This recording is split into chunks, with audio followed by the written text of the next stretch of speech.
Oklahoma City is a relatively quiet town as far as trains are concerned.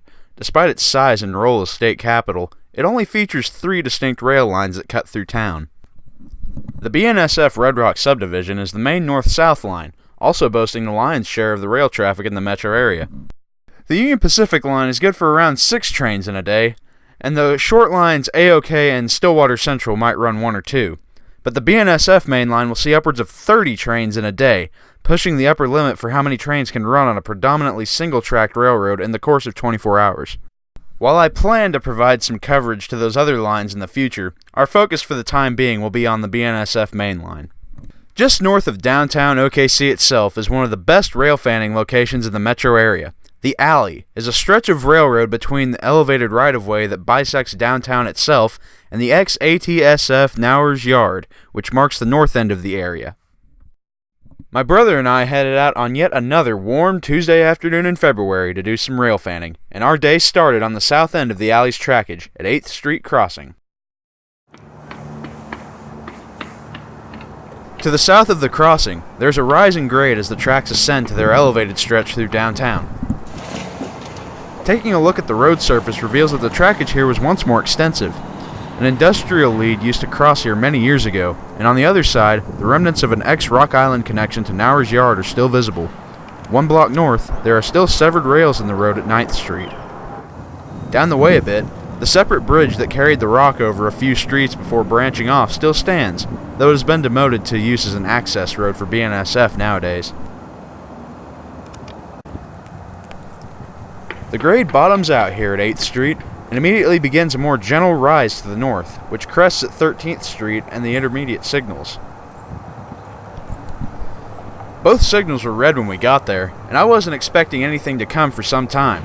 However, BNSF had other plans. This train snuck up behind me as I was shooting close to the tracks, but I expected him to stop above the first crossing on account of the red signal ahead.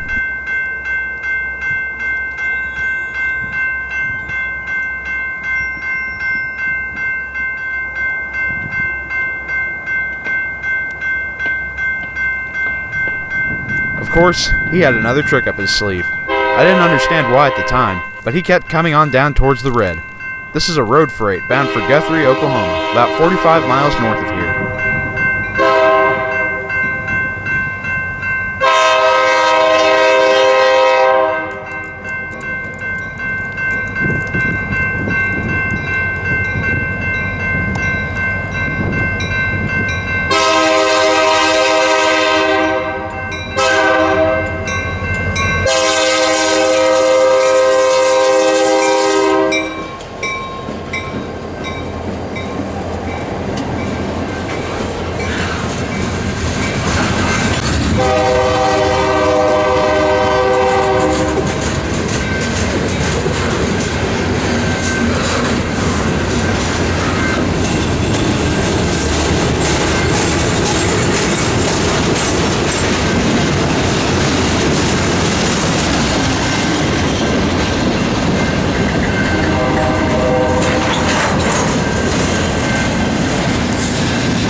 The conductor looked to be on the radio when they rolled past, and because I don't have a radio scanner, I can only assume he was calling permission to pass the red signal.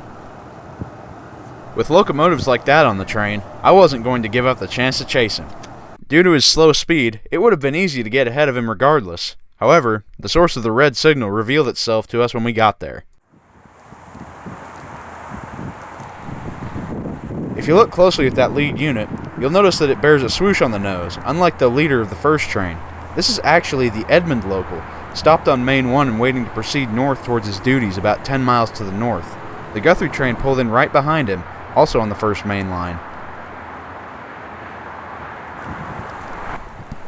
It was only a few minutes before the Edmond local got the all clear, and he wasted no time getting up to speed. I mentioned camera trouble in my last video, and it bit me again here. I had to whip out my cell phone to salvage the shot.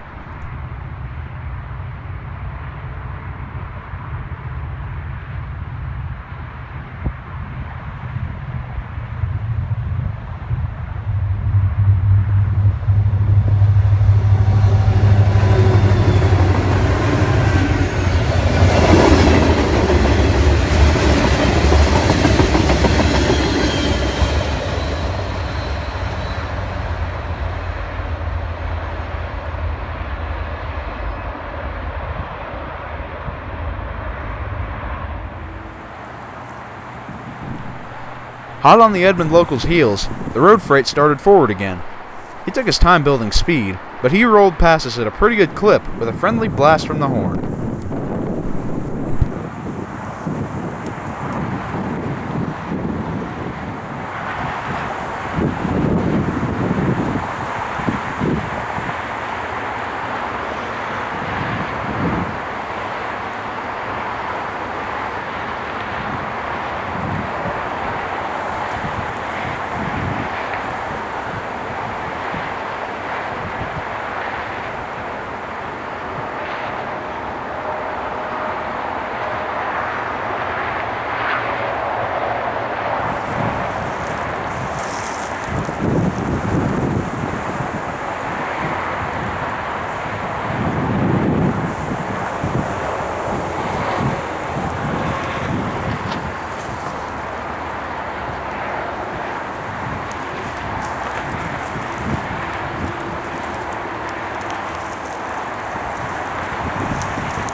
A Loram rail grinder must have come through the previous weekend, because those rails are really groaning under the wheels.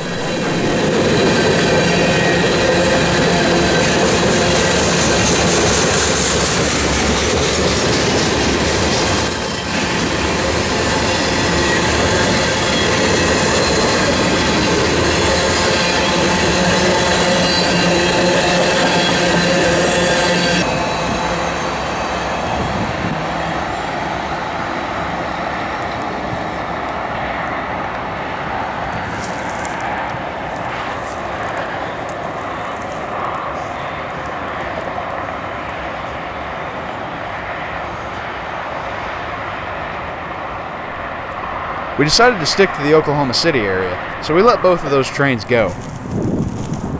We dropped back south towards the alley and found the daily intermodal loads from Alliance, Texas stopped to recrew at Nauer's yard.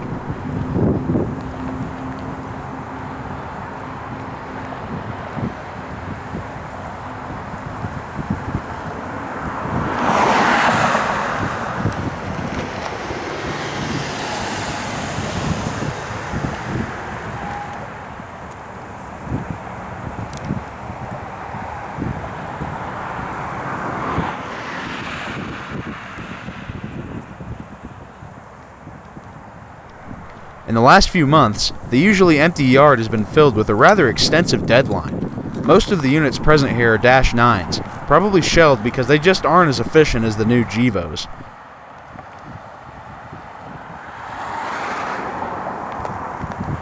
Further down, some SD70 Macs are also present, but they are inaccessible without doing some major league trespassing.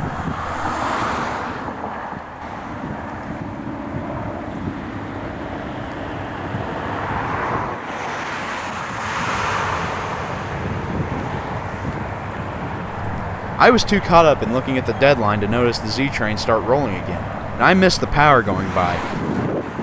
I expected to lose this train, but to my surprise, he stopped. We leapt at the chance to properly catch him, and hightailed it back to the north end of Nauer's. It was hardly 2 minutes before he came rolling around the bend with his hot stacks in tow.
With the intermodal train past us, we went back south. Our next stop was the other end of the alley at 16th Street.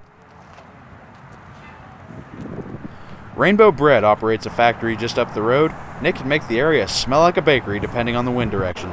The north winds today carried that mouth-watering scent right down to us.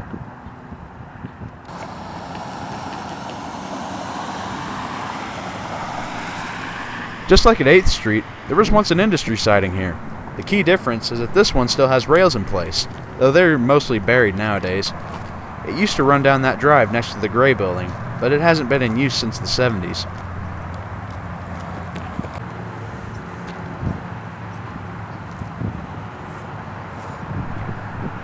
The signals alerted us to a southbound approaching, and it wasn't long before we could see a shadow creeping down the dead line in the distance.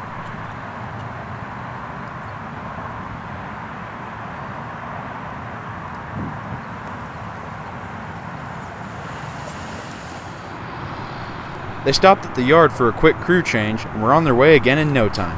A Dash 9 that avoided getting sidelined leads these vehicle loads south towards Texas.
To my knowledge, I am one of the only people who refers to this area of the railroad as the alley.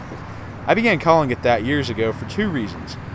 One, the line cuts through a relatively tight area surrounded by buildings, and two, it also cuts right through Oklahoma City's historic automobile alley district. This was Oklahoma City's first commercial area, dating all the way back to before statehood in 1907. It was once touted as the only street in town wide enough to turn a wagon around in. As time went on, the area became more focused on the auto industry, and it featured over 50 of the city's first 70 car dealerships. It experienced a period of decline in the 80s and 90s, but nowadays it has been revitalized to one of Oklahoma City's most premier pieces of real estate, featuring many restaurants, businesses, and also some apartment space in some of the renovated buildings. A number of murals decorate the sides of the old buildings now, painted in the last few years as a sort of testament to the leaps and bounds this place is recovered by. In addition to the renovated and revitalized old buildings, an oddity lies along Northwest 9th Street in the form of the city's first business to be housed inside of an old shipping container. To think that it may well have rolled past on the tracks only 100 feet away at some point is an amusing thought. The light was fading by the time we'd relocated to my old favorite spot at 9th Street Crossing. The road appears to be temporarily closed, and it makes me fearful that it may be going away soon. BNSF has been making an initiative to eliminate redundant crossings along their lines, and they've taken out 4 of them here in the alley since 2012. It makes me fearful that this road too might soon be severed. While we waited, we took a seat on the guardrail around one of the crossing gates. When I sat down, I noticed a date stamp on the rail itself, and I realized that the guard was actually made of old train rails, repurposed to fend cars off of the crossing signal. These look to be old 70-pound rails made all the way back in 1902. They may well have seen service on the interurban lines that crisscrossed the metro in the first half of the 20th century.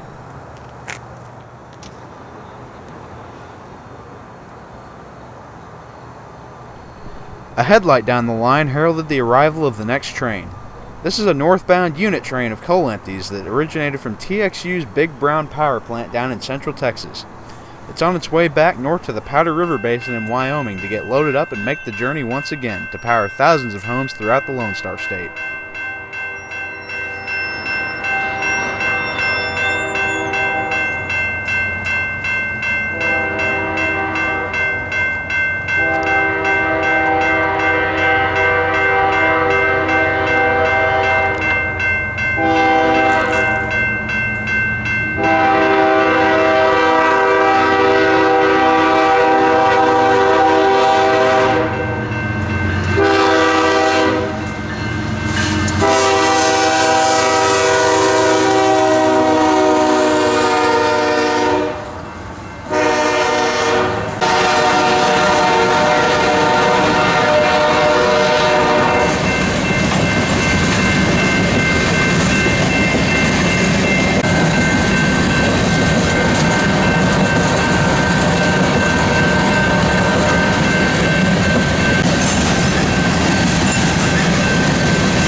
I noticed he was slowing down, but I didn't expect him to stop for a crew change up at Nowers.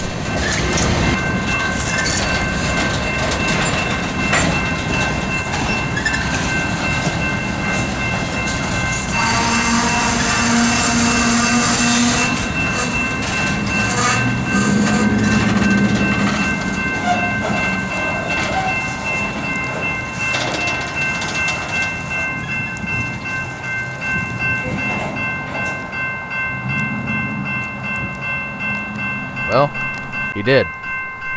His mile-plus long train stopped every single crossing in the alley, and you can only imagine what a lot of the motorists were saying, because this was not long after rush hour.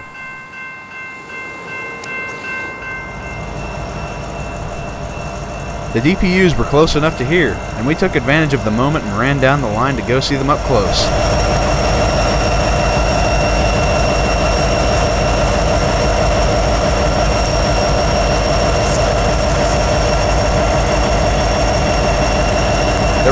representatives from both GE and EMD on this end, and those prime movers sounded pretty darn good when we were up close.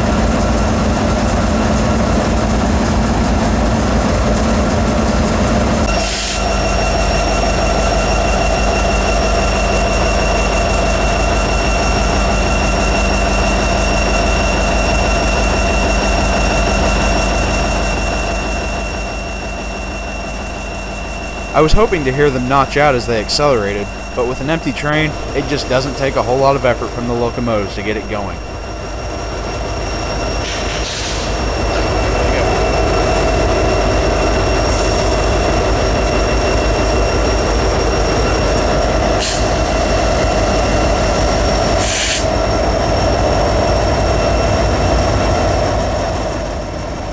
Just for fun, we chased him down on foot to the crossing just as he departed.